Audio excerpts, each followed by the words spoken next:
Bonjour à tous et bienvenue dans un nouvel épisode de la poésie à voix haute, métaphores, rimes et beauté des mots. Le podcast où les mots deviennent des émotions et où la poésie devient une expérience à voix haute. Je suis Diego Mendes et comme toujours, je suis accompagné de mon ami et camarade Garçon. Salut Diego, bonjour à tous notre fidèle auditeur ainsi qui découvre notre émission pour la première fois. Ici on parle de littérature, des beautés, des rimes et d'âme. Et aujourd'hui, préparez-vous parce que le thème du jour est tout simplement intéressant. La littérature transcendante, plus précisément la poésie qui traverse les époques.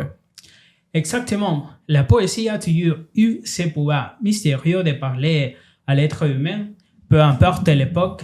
Elle transforme des mots simples en émotions profondes. Et c'est pour ça qu'on dit qu'elle est transcendante. Parce qu'elle va au-delà du langage, de la culture et même du temps. Oui, on pourrait dire que la poésie est une passerelle entre le passé et le présent. Dans chaque vers, il y a une trace des mondes anciens, mais aussi un écho des sentiments d'aujourd'hui. C'est une forme qui unit les générations. Oui, et c'est justement ce qu'on veut explorer aujourd'hui. Comment la poésie a marqué son époque et comment elle continue à nous inspirer dans le monde moderne. Parce qu'au fond, la poésie n'est pas figée dans les livres anciens, dans les textes en général. La poésie vit parce qu'elle est présente toujours. Elle évolue, elle s'adapte à nos réalités et à nos émotions contemporaines. C'est vrai, prenons par exemple les poètes du 19e siècle comme Musset ou Rivaux. Ils s'écrivaient sur la beauté, la douleur, la liberté des thèmes qui résonnent encore aujourd'hui. Et si on lit un poème moderne, on trouve ces thèmes, même émotion, mais expriment de notre manière dans un autre contexte. Oui, et cette continuité qui rend la poésie transcendante. Elle ne meurt jamais, chaque époque lui donne une nouvelle voix.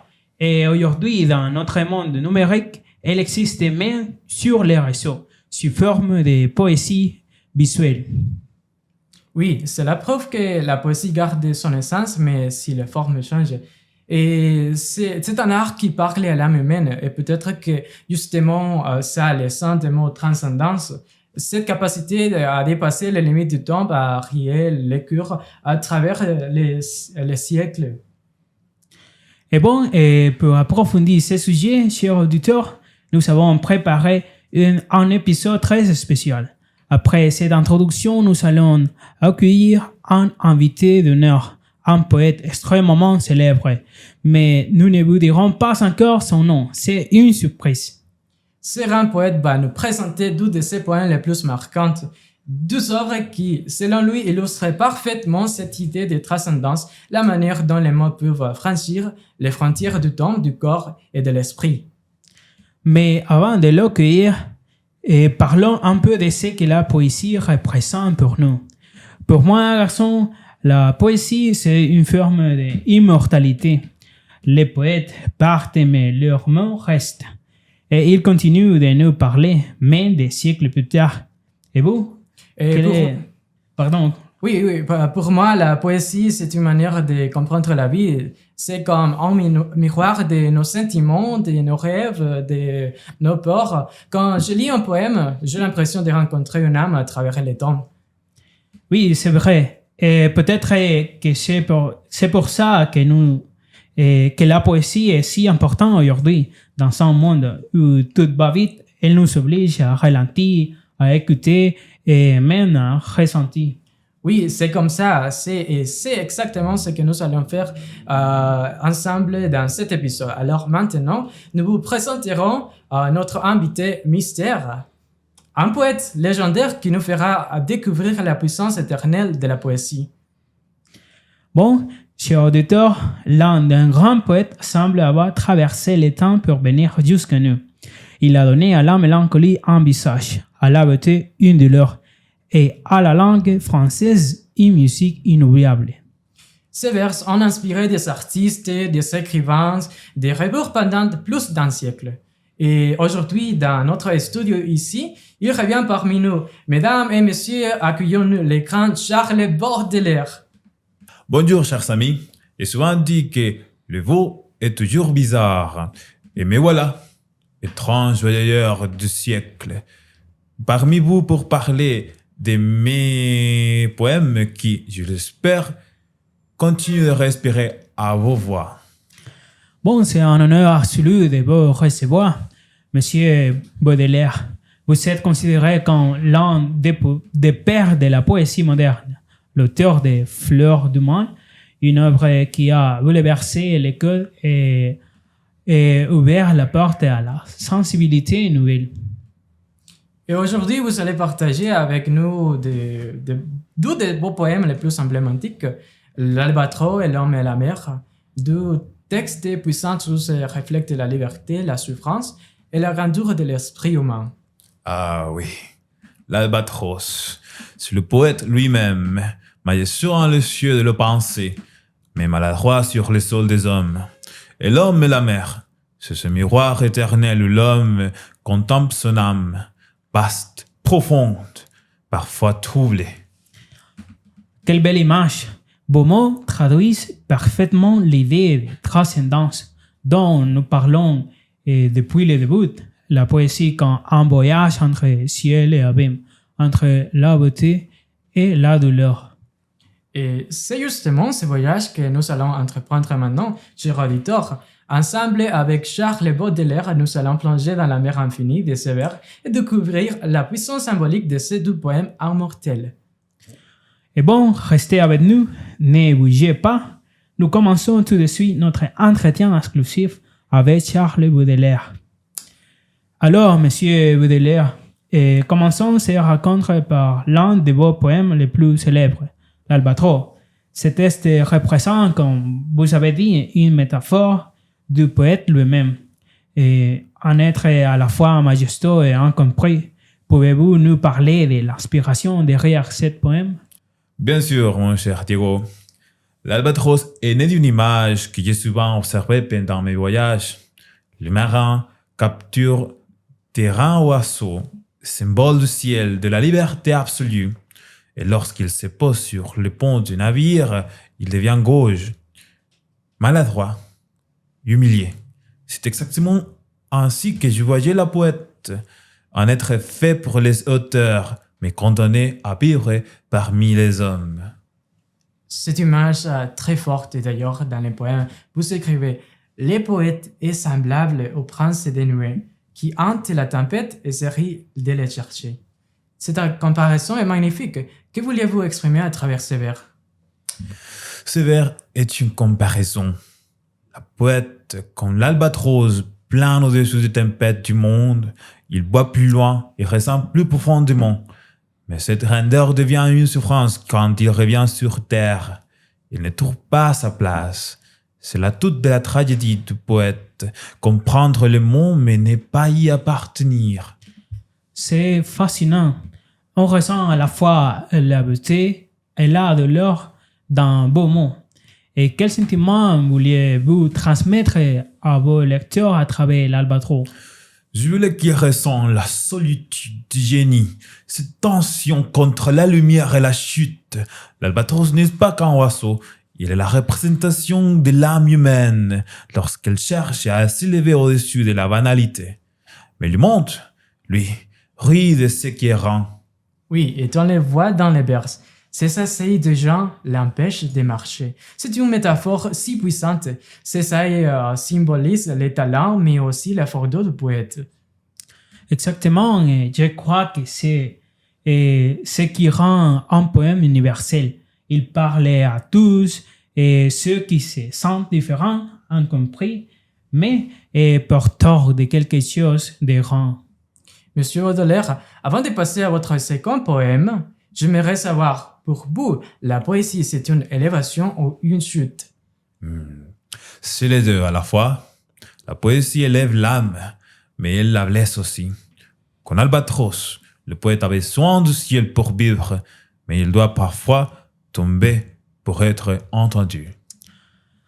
Et bon, et passons maintenant à notre de vos chefs d'œuvre, L'homme et la mer. Ce poème est d'une puissance symbolique extraordinaire. Dès les premières vers, vous écrivez: un livre tu chériras la mer. D'où est venue cette idée de comparer l'homme avec la mer? Depuis toujours, m'a fasciné la mer. Elle est immense, indomptable, belle et cruelle à la fois.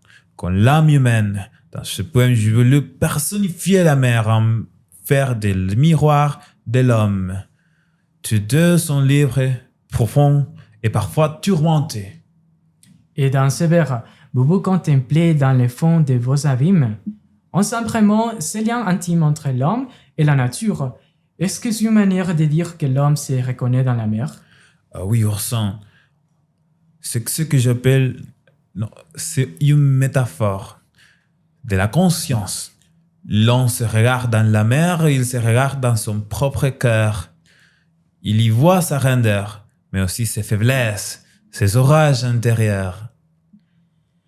Et pourtant, on ressent aussi un certain danger comme si la mer pouvait engloutir l'homme à tout moment. C'est très ambivalent. Oui, exactement. C'est ce que j'appelle l'antithèse. La beauté et la terreur coexistent dans la même place. La mer caresse et détruit. L'homme contemple et craint. C'est cette dualité qui rend la vie poétique. La lutte constante entre la lumière et l'ombre. C'est exactement le contraste qu'on retrouve dans les fleurs du mal. Cette idée que la beauté peut venir du mal, que la douleur peut rencontrer l'art.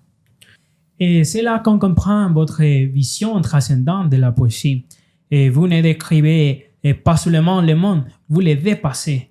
Et vos poèmes invitent les lecteurs à réfléchir sur lui-même, à s'élever au-delà de ce qu'ils voient. Exactement, Diego. La poésie, c'est cela. Un passage vers l'invisible. Dans l'homme et la mer, je voulais que le lecteur entende le bruit des vagues comme le battement de son propre cœur.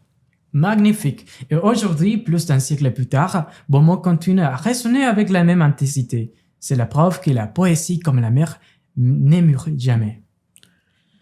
Monsieur Baudelaire, une dernière question. Si vous pouviez adresser un message aux jeunes poètes d'aujourd'hui, que leur diriez-vous? Je leur dirais, écrivez. Même quand le monde ne vous comprend pas, la beauté ne cherche pas à plaire, elle cherche à être vraie. Et souvenez-vous, les ailes de l'albatros ne sont pas un poids, mais un don. Quelle belle leçon! Merci infiniment, Monsieur Baudelaire, pour ces mots qui, encore une fois, transcendent le temps et touchent nos âmes. Merci, Monsieur Baudelaire, et merci à tous nos auditeurs d'avoir suivi cet épisode exceptionnel.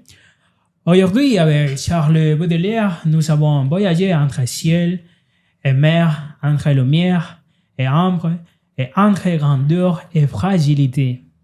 Oui, et ce qui ressort de cette rencontre, c'est que la poésie n'est jamais seulement un texte sur un passage. C'est une expérience, une émotion, une manière de voir le monde autrement. Chaque vers, chaque métaphore, chaque figure de style que nous avons exploré aujourd'hui nous rappelle que les mots ont le pouvoir de nous élever, de nous toucher profondément.